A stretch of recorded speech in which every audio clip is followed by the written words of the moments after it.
dear audiences. Today I am here to present a much discussed topic which is shown and debated all media forms. That is women empowerment at home. I just add my flavor at a micro level, emotional support for women empowerment at home, which focuses on emotional or mental labor. Hi, this is J. Yarini, a grade 5 student. What motivates me to speak this? Let's all have a flashback. In my kindergarten days, it was like play, sing, dance and repeat. But from my grade 1 onwards, it switched to study, write, score and repeat. Wondering why should I study, why to score well, I asked the same to my mom. She replied that studies makes us a wholesome personality, gives us an identity, helps to achieve our passion, gains us financial independence and let us live life as we wish, blah blah blah. I questioned my homemaker mom. You too studied well, scored well and you have a doctorate too. But now you're just a homemaker, not in a well-paid job. Then why should I study? My mom was broken down with my blame. My grandmother countered me for her, saying it was my mom's priority on raising kids rather than her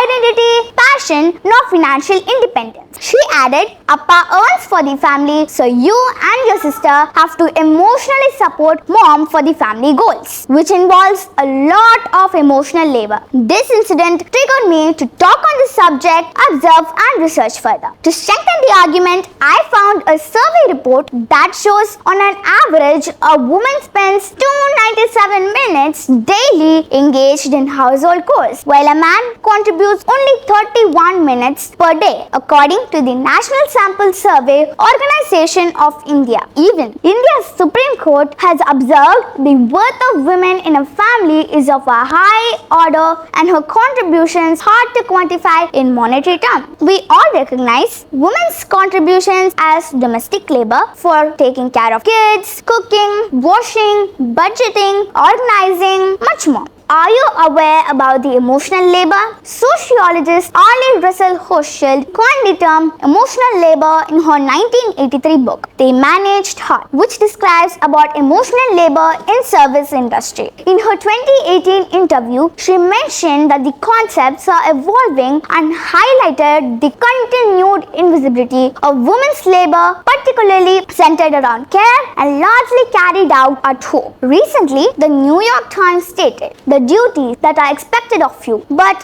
go unknown. I had put a chart and observed that the family administration requires a lot of emotional labor more than domestic labor. The list is exhaustive as follows. Reminders for kids such as kids vaccinations, school PTM, exam schedules, homework submission dates, school projects, weekend plans, extracurricular activities commitment, pickup, drop, bills to be managed, EB, internet, insurance, phone, tax, school fees, extracurricular classes fees, milk, newspaper, ration, food considerations such as what to cook, is it healthy, is it tasty, is it liked by the kids, are the ingredients available, oops, what to mention, what not to mention. The above tasks can be delegated to a maid or cook or other home servicing apps in the name of domestic labor. But who will take the responsibility? Is the work done on time? This responsibility and care requires a lot of emotional labor. Even though my Appa loves the family so much, I don't think he's trained emotionally to handle all of this. I observed my mom is a member of 15 WhatsApp communities and 3 Google accounts to manage our schedule.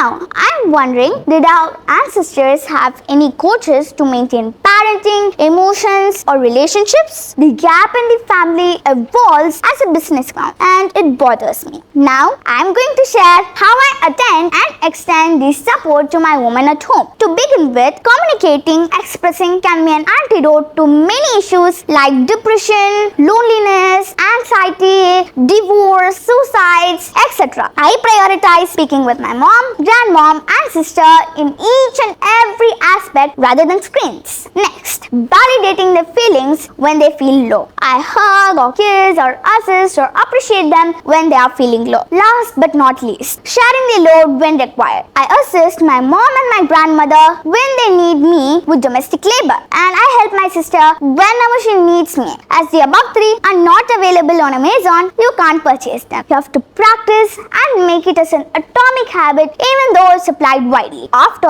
Sudhamurthy, the famous author, raised her concerns in a letter to J.R.D. Tata, she was hired first female engineer at Telco, now Tata Motors, and changed the hiring policy to recruit women. Inspired by my favorite author, I too raise my concerns before the entire society. Should I also face all this emotional labor to balance between my future career and my personal life? I perceive this is relatable to everyone in the world. Now, let's see how to accomplish. I suggest that the school curriculum should add emotional labor as a subset to emotional intelligence training, as the technology is slowly replacing the emotions. Next, although I observe progress in the society's handling with domestic labor, I hope they would evolve in emotional labor support too, and there should be a behavioral change in each in the family. Finally, in the year 2019, the UN hosted a conference on using emotional intelligence to achieve sustainable development goals. Now, I wish the UN would deliberate on using emotional labor as a moderator between the relationship, workplace, and family life. To conclude, let's be aware and let's accomplish true women empowerment by emotional labor. The applause or the standing ovation of this forum is dedicated to all moms and women who are in charge of family administration all over the world and those who support them emotionally. Thank you.